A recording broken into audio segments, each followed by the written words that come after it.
Okay, well, this morning I want, in a way, to circle back in time to cover an issue that's been lurking in the background, but we've never faced directly. You'll remember that when we talked about the Paris School of Medicine, there was the ethical issue raised of the relationship of the patients to the physicians who are using them for medical studies. And we've talked about this as well in a variety of other contexts. For example, in the breakthrough of the mosquito theory of transmission of malaria, we've seen that there were human experiments involved in that. But there wasn't really an ethical framework of a formal kind until well into the 20th century.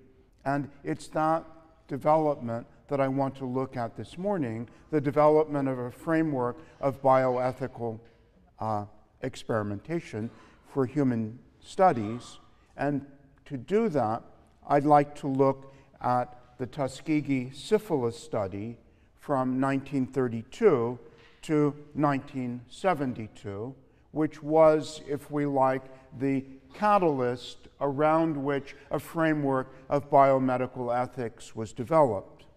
Now, the Tuskegee study was a complex story. It captured the national imagination because it seemed to embody everybody's fears as a worst-case scenario in medical ethics. Tuskegee, as a study, embodied a number of features that contributed to that. Clearly, it demonstrates, as I think we'll see, the corrupting influence of commercial considerations on medicine and medical research. It demonstrates the negative impacts of scientific arrogance.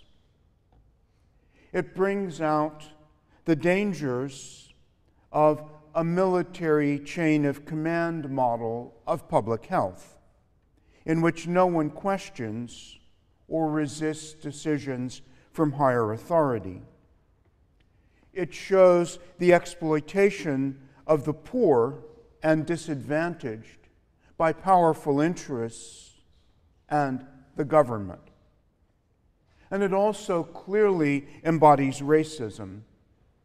This is an experiment that began with an idea that racial groups are a serious biological category, not just a social one, but that races are biological entities, and that the differences from one group to another are so significant that diseases themselves follow different paths in the bodies of different racial groups. Well, the place where this unfolded was in Macon County, Alabama, in the 1930s, and Tuskegee is here in Alabama. Let me look a little more closely. That's Macon County in the state of Alabama. Now, there are a number of features we need to think about when we remember Macon County, and we need to take off our 21st century spectacles and think back to a different world in the 1930s when this experiment got underway. And at that time, Macon County was one of the most disadvantaged places in the whole of the United States. It had a large population of poor and illiterate African American sharecroppers, and this was the time of apartheid in our country. Studies had revealed, in connection with the social conditions of the sharecroppers in Macon County, an overwhelming burden of disease and suffering.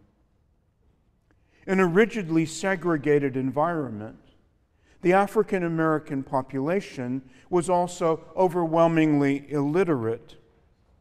In fact, the state of Alabama spent $65 a year on each white student in the county, but less than $7 for every African American student. Venereal diseases, and especially syphilis, were also rampant in Macon County. Well, the story that unfolds is a pretty awful one, but paradoxically, it begins with good intentions. The good intentions were those of a philanthropic program established by an organization, I guess we would call it an NGO, the Julius Rosenwald Fund. Rosenwald, at the time, was the president of the Sears and Roebuck Company. And under these auspices, Dr. Thomas Parran conducted a study of syphilis in the South in 1929 and 30. And this study had a clear moral purpose. The idea was that it was to begin by demonstrating the burden of syphilis, and that this would be a first step that would pave the way for the federal government subsequently to step in and establish a national syphilis eradication program. The vision was this: in year one, there would be a Wasserman test survey of 6 states in the south of this country. That is, establishing the extent, the prevalence of syphilis. In the second year, there would begin a program of treatment and of education. Let's look at what was found in the beginning of the study. Year one was actually completed, and it found that the United States had a national rate for syphilis of 4 for every 1,000 of population. On the other hand, for African Americans, the rate was 7.2 per every 1,000 of population were syphilitic. But if we come now to Macon County, Alabama, and that's the point, the statistics were absolutely staggering. Fully 360, and no, I'm not making a mistake, 360 per 1,000 of population of the African American population of Macon County, Alabama, was found to be afflicted with syphilis. So Macon County, and this is the point, was clearly placed on the map as the very ideal place if you were interested in how syphilis affected the bodies of African Americans, and particular African American males. Well, the year two of this the philanthropic program never got underway. The reason was simple: it was the Great Depression, and funding for the program vanished. The phase that had been intended of education, of treatment, and hopefully of eradication never materialized. What remained was only the initial study. At this point, in the wake of the activity of the Rosenwald Fund, the United States Public Health Service intervened, and it had, as we'll see, 2 very different objectives. The first was associated with this man, and the idea of the syphilis study was his brainchild. This is Tolliver Clark, and his idea was to have a scientific and racial curiosity. There had been at the turn of the century a Scandinavian study on the course of untreated syphilis in the human body. That was conducted in Scandinavia, and Dr. Clark thought that since the earlier study had involved a Nordic people, it would be really intriguing, really neat to do a companion study to show the natural history of syphilis untreated in the body of the African American male. And if you wanted to do that kind of study in this country, what place could possibly be better than Macon County, which offered unlimited material for just such observations? And Clark started with a profoundly racist hypothesis that he wished to demonstrate, and that is the simple one, that the African American male was racially distinct from the white male, and was so in ways that could be demonstrated by studying the natural history of syphilis in their bodies. It was thought, or at least he thought, that African American men had such a high incidence of syphilis because of their irresistible furor sexualis and their deficient cranial capacity that didn't really leave enough room for gray matter to control it.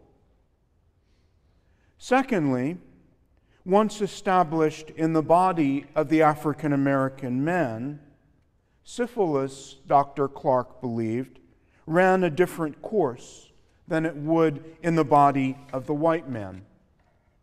And he had an idea of what he expected that difference to be.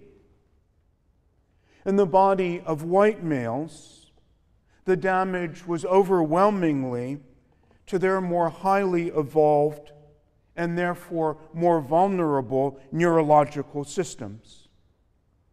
He expected that the result in African American males would be very different.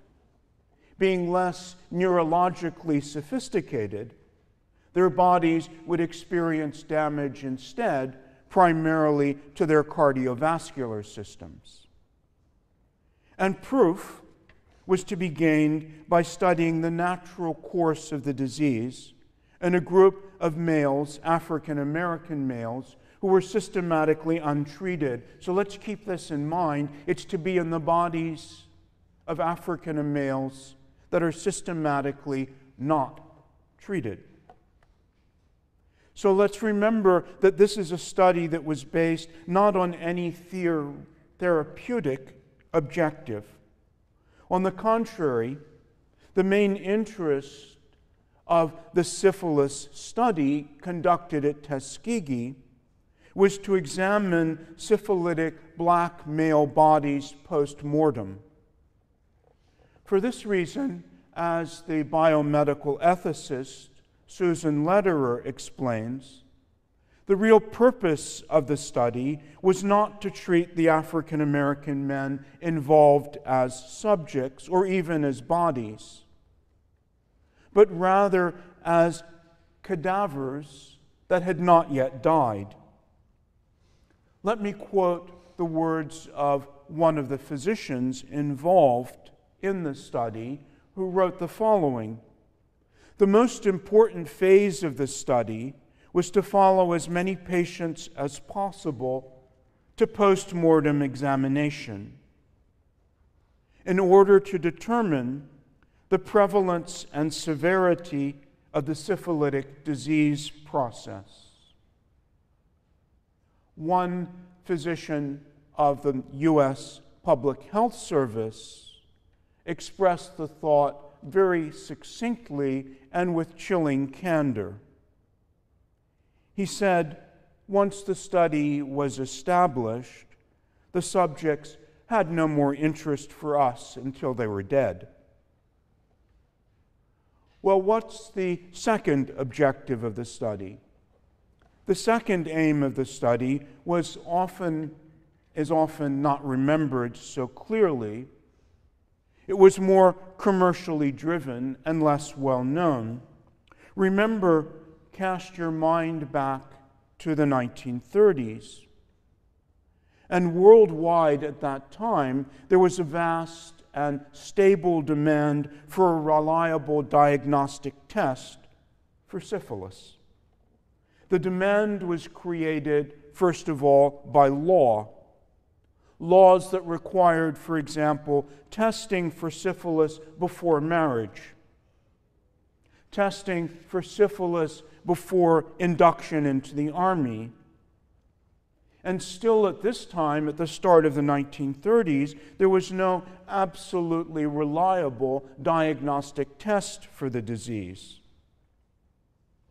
Furthermore, developing such a test was scientifically challenging because of a feature of Treponema pallidum, the spirochete that, as you know, that's the pathogen responsible for syphilis. The Treponema pallidum, as one of its features, has extreme fragility. It could not really be cultivated in the laboratory at this time. So there was an alternative, the experimenters thought, and that was a simple one: to keep a ready supply of serum available through regular blood samples from untreated syphilitic subjects. I started to say patients, but the point is they aren't patients. They weren't to be treated. They were subjects. And indeed, in the course of the Tuskegee study itself, 2 new reliable tests were developed using Tuskegee blood, and they were successfully marketed. These 2 tests were the venereal disease research laboratory test, was one, and the other was called the fluorescent treponemal antibody absorption test. And needless to say, the subjects of this experiment were never paid for this particular service that they rendered to science. Well, a problem faced Tolliver Clark and his experimenters. The problem was to recruit volunteers to take part in a study that had no therapeutic purpose. Why would you volunteer, you might ask, to take part in a study that has no benefit for you, but whose purpose, in fact, was to use your living body as a natural history exhibit, to observe pathology while the subjects received no treatment and while their blood serum was used as a culture medium? Well, they thought of a solution, and that was to make use of the ample availability of African American males in Macon County, who were vulnerable to manipulation because they were desperately poor, because they were illiterate, because they had almost no access to medical care and the medical profession, and because at this very moment they had a substantial and as yet unfulfilled expectation, the expectation created unknowingly by the Roosevelt study that there would soon be a therapeutic intervention of the United States government. So what the United States Public Health Service did was to send out mass postings to black churches in Macon County. And these letters and placards let it be known that the government was embarking on the long-awaited treatment program. Let me be clear again about that. The announcement by the Public Health Service was that the second phase was underway and that what was coming was a program of treatment. Treatment for anyone who thought that he or she, well, in this case he, had what was called bad blood. Now, bad blood in Macon County, Alabama, was not a scientific term, but a really elastic term, local term, borrowed from popular culture that had a number of inconsistent meanings. bad blood might mean anemia. It might mean simple indigestion. It might mean venereal disease. So if you had bad blood, whatever that was, treatment is on the way. And in addition to treatment, volunteers, if you volunteered, were promised that in the due course, they would be provided with all funeral expenses, courtesy of the U.S. government, provided they allowed their bodies to be subjected to autopsy, the famous post-mortem examination that Tolliver Clark was so enthusiastic about. They would also be provided with free meals occasionally and free transport to the treatment center. So what was on offer might not seem enormously expansive, and I think it's a reflection of the dramatic conditions, social conditions of people at the time, that large numbers of people came forward. And approximately 600 were selected, and they were regarded by those who were rejected as the fortunate ones. They were lucky. They'd been taken into a treatment program of the U.S. government. And after selection, the 600 were divided into two groups. 399 were found to have syphilis, and they formed the study group. 200 without syphilis served as controls. Now, this raises an ethical issue immediately. Were these volunteers? I would argue that these 600 African American males can only by some stretch of the imagination be called volunteers for a really simple reason.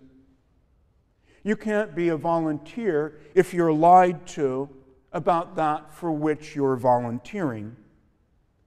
In other words, they volunteered for one thing, and what was put in place was something radically different. They were promised treatment, but treatment was precisely what they were to be denied systematically for the remainder of their lives. Let me quote Tolliver Clark, who presided over the first year of the study and directly approved the use of this deception. He wrote this to a colleague: "These Negroes are very, very ignorant and easily influenced by things that would be of minor significance to a more intelligent group." Now, what was the site of the study? This is a picture of one of the buildings of Tuskegee Institute, now known as Tuskegee University. It had a very honorable history. It was founded by Booker T. Washington for the education of freedmen after the Civil War.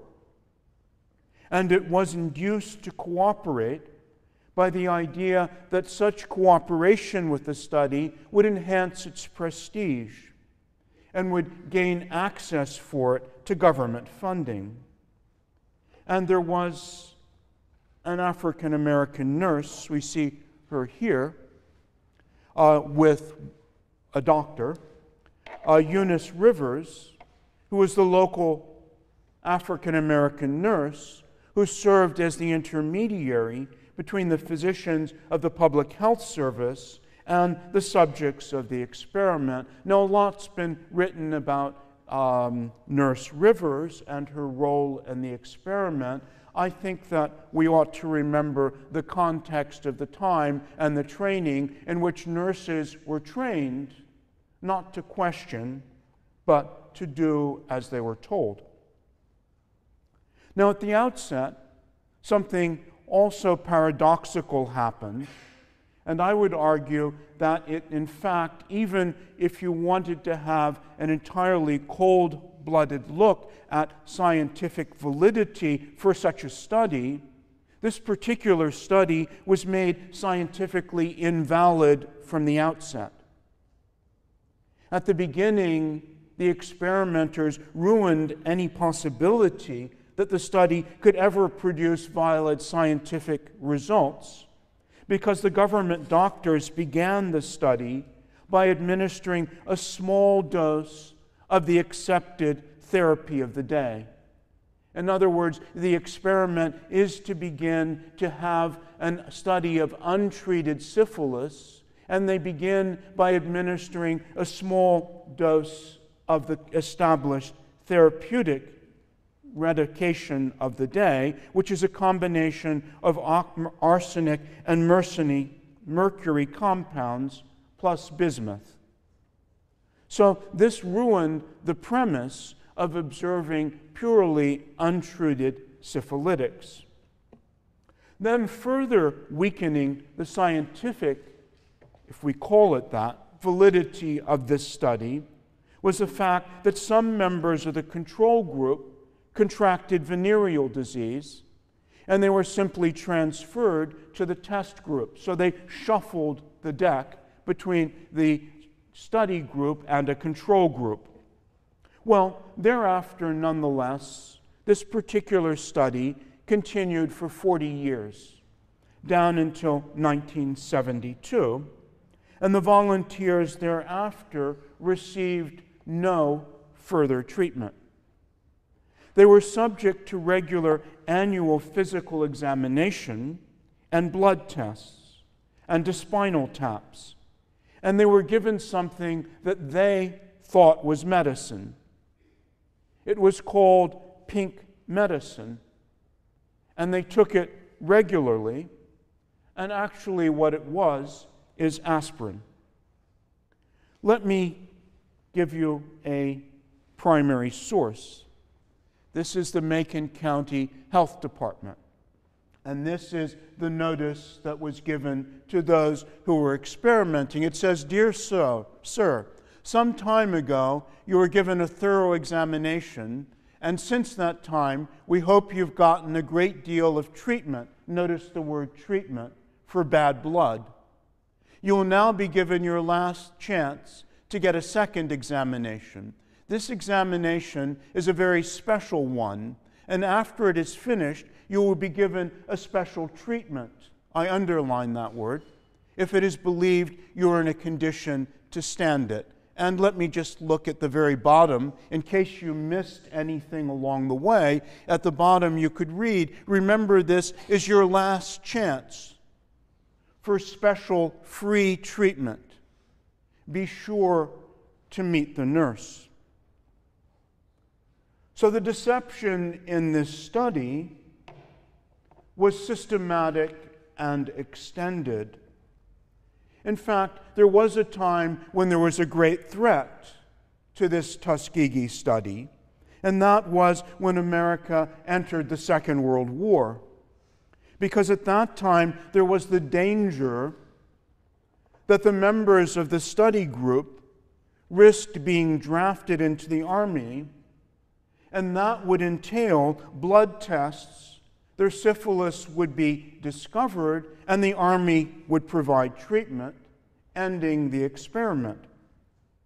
So the Assistant Surgeon General of the United States intervened on behalf of the study and provided the Selective Service Board of Macon County with a list of all those men included in the study, and they were exempted from the military draft.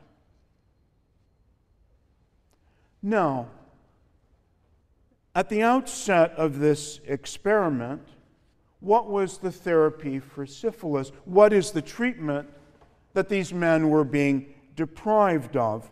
And we have to say that by contemporary standards, the treatment at the time was not highly effective. And the most that we can say is that the members of the study at the outset were being denied the best available care of the standards of the time. This was the metal therapy, as it was called, that I mentioned before. But what about later on? This study continues from 32 to 72.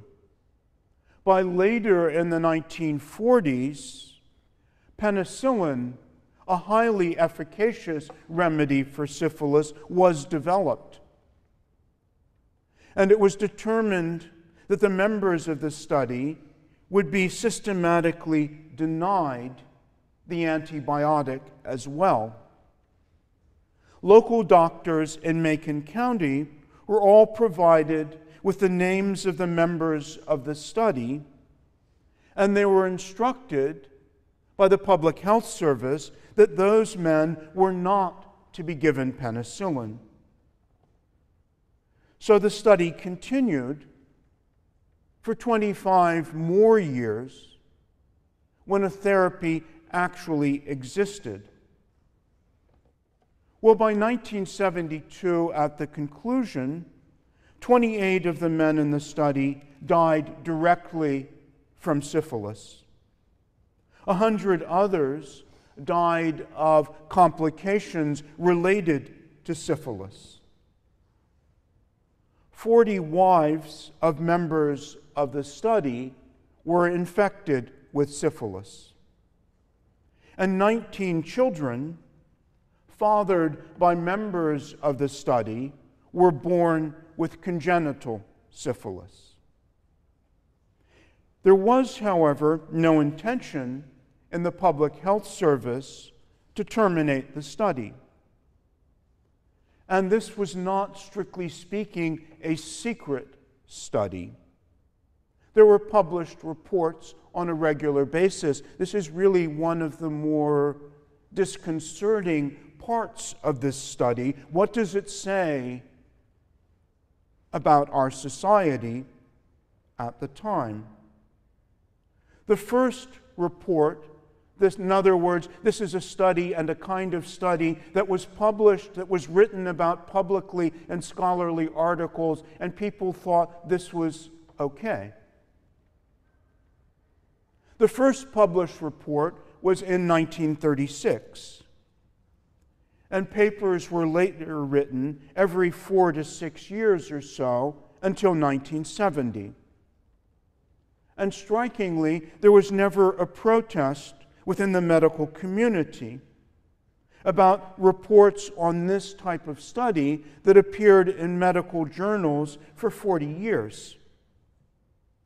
In 1969, a committee of the Center for Disease Control determined that the study should continue. And this conclusion was backed by local chapters of the American Medical Association. The end came only in 1972, when a former employee of the Public Health Service named Peter Buxton reported this story to the Associated Press. An article appeared in the Washington Star in July 1972, and this caused a national scandal, with charges against the government of having carried out the immoral equivalent of Nazi medicine, of abuse of state power, of racism, and many other things. A famous book appeared by James Jones called Bad Blood. Bad blood, you now know what that means. There was a play, Miss Rivers' Boys, by David Feldshuh. There was a movie, Miss Evers' Boys, in 1997. The attorney, Fred Gray, initiated a lawsuit on behalf of the patients. And there was an out-of-court settlement that gave surviving patients medical treatment, at last, and $40,000 in compensation. So let's think about the ethics of this experiment, what was learned, and what ethical framework was established to prevent a recurrence of something of the kind. We need to remember, in judging the ethics of those who initiated and continued the study, that at the time it started, There were no clearly spelled out guidelines for biomedical research on human beings, and it would be unfair and anachronistic to hold researchers retrospectively accountable for the standards of 2010. But I think we need to look at the concerns that were raised by medical ethicists in a variety of forums with regard to this experiment. Remembering, of course, some of the considerations were retrospective, but I'm going to argue that many ethical bases made this unethical even by the standards of 1932. Well, places where this was raised, there was a congressional investigation led by Senator Edward Kennedy that took place in 1973. The National Medical Association produced a report in the same year. There was a National Research Act in 1974 that created what was called the National Commission for the Protection of Human Subjects of Biomedical and Behavioral Research, which came to be known popularly as the Belmont Report. There was the class action suit on behalf of the survivors and their relatives that I mentioned, and in 1997, there was an official presidential apology by President Bill Clinton, of which more in just a minute.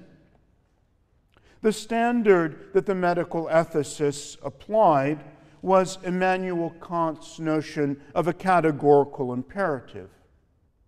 And that is that ethical problems, and here I'm oversimplifying Kant, definitely, but the general idea, which is what is important to us, and the context of the conclusions of the Belmont Report, was that ethical problems arise whenever a human being is not used as an end for his or her own benefit, but is used only as the means to some further ulterior objective.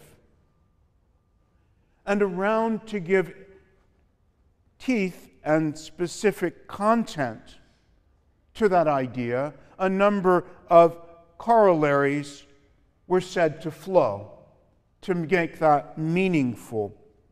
The first was, and we live with this, and you will know the phrase, the doctrine of informed consent. Now remember the letter to the volunteers that I showed you saying, remember, this is your last chance for free treatment. Be sure to meet the nurse. That was hardly informed consent. We know about the hoax of the pink medicine, the ethically obtuse use of that term bad blood, which wasn't a medically valid concept. The fact that the volunteers were never informed of the availability and utility of penicillin. And you can't really have informed consent if you don't know what you're consenting to. The subjects were never specifically told that they had syphilis, about the course of the disease. They were never consulted about what possible treatment options were available.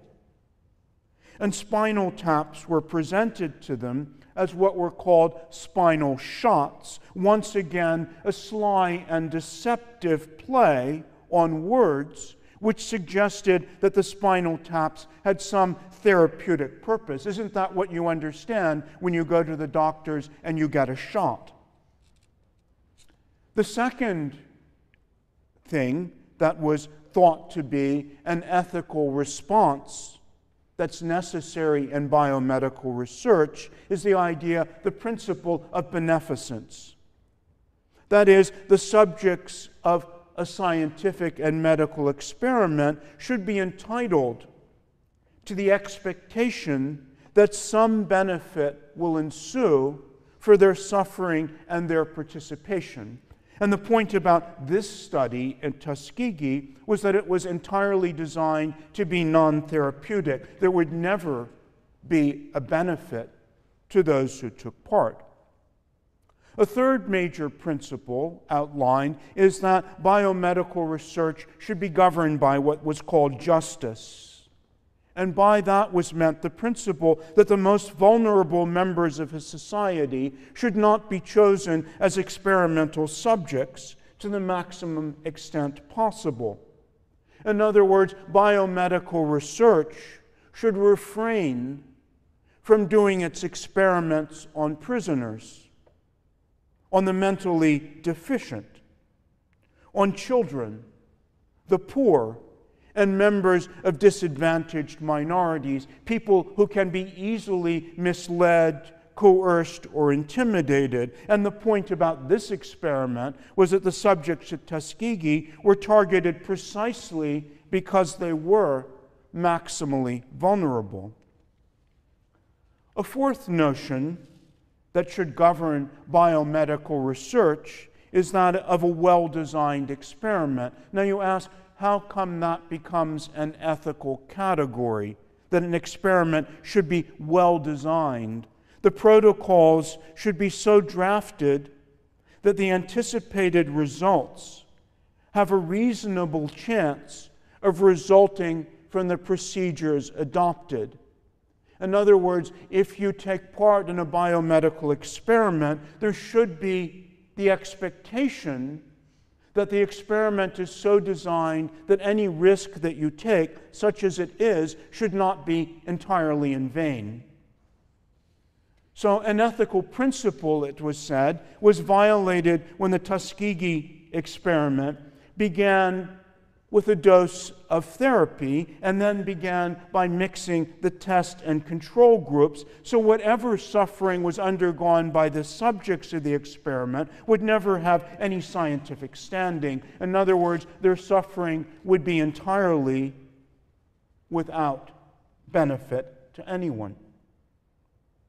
A fifth thing is that an ethical experiment should not violate the law and the existing ethical guidelines of the government, professional, and international authorities. Well, this study in Alabama violated the law of 1927, which mandated treatment for syphilis. There was also, during the course of the experiment, let's get rid of that.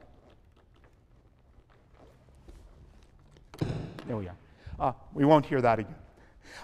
There was also the idea in 1946, there was an American Medical Association Judiciary Council that issued a report establishing the principle of voluntary consent. In other words, ethical standards emerged during the course of the experiment that weren't there at the outset, but the experiment continued to violate ethical standards that were established after it began. And in 1964, the World Health Organization issued a Helsinki Declaration that said that informed consent should lie at the basis of biomedical research. Two other things were mentioned as ethically very important. One was that in future, the assessment of the ethics of medical research should not be by a closed medical caste. In other words, doctors shouldn't establish themselves that what they're doing is ethical. There should be independent review boards to establish that. And then this experiment was said to violate also the civil rights enshrined in the American Constitution. The 13th Amendment against involuntary servitude and the 14th Amendment against trespass. Now the question is, do any of those, what can we say about those who embarked in 1932? They didn't have the framework of the Belmont Report, the Helsinki Declaration, the Judicial Council report of the American Medical Association, but I would argue that a judgment on this isn't all retrospective. I'd remind you that already at the start of the experiment in 1932, it was unethical for physicians to lie to their patients and research subjects, and that it was unethical for a research program to violate the law of Alabama of 1927 that mandated treatment for anyone known to have syphilis. Well, what's the legacy of the Tuskegee Experiment? Well, there are positive and negatives. On the positive side, this established a legally binding ethical framework for biomedical research. The universe of conducting biomedical research is now entirely different from that in 1932, and that's an entirely a positive gain. This study then did produce something really positive, which is an ethical framework. There's also the fact, and this is positive too, there was a wide debate of all of these issues through the press, through plays, congressional debates, scholarly literature, television broadcasts, President Clinton's public apology and the coverage it received. And all of you are well know that phrase about informed consent. On the negative side, there were the sufferings of the study members, their wives, their children born with congenital syphilis. There was harm done to a great university, Tuskegee University, and its reputation. There was harm done in terms of a breakdown in trust between African Americans on the one hand and the medical profession and the government on the other. And we can see the legacy of this in the HIV/AIDS pandemic that we're coming to. In 1990, when asked if HIV/AIDS as an epidemic was a genocidal plot, an opinion poll of African Americans revealed that 10% responded yes, and 20% that they were not sure. So at that time in the 1990s, 30% of African Americans thought that perhaps HIV/AIDS was not a disease, but a genocidal plot. And this had consequences in terms of the failure of people to seek medical and public health education and treatment. If your level of distrust is pitched that high, you can understand that. And one of the reasons was the Tuskegee Experiment. So then I'd like to close by remembering Clinton's apology in the White House on May 16, 1997. There were at that time 8 experiment survivors, including this man, Howard Shaw, plus representatives of 3 others. And I can't compete with Bill Clinton in eloquence, so I'd rather simply end by quoting him. What he said was, the United States government did something that was wrong, deeply, profoundly, morally wrong. It was an outrage to our commitment to integrity and equality for all our citizens. To the survivors, to the wives and family members, the children and grandchildren, I say what you know. No power on earth can give you back the lives lost, the pain suffered, the years of internal torment and anguish. What was done cannot be undone. But we can end the silence. We can stop turning our heads away. We can look at you in the eye and finally say, on behalf of the American people, what the United States government did was shameful, and I am sorry.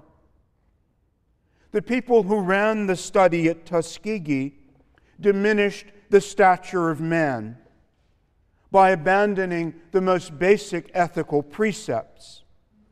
They forgot their pledge to heal and repair.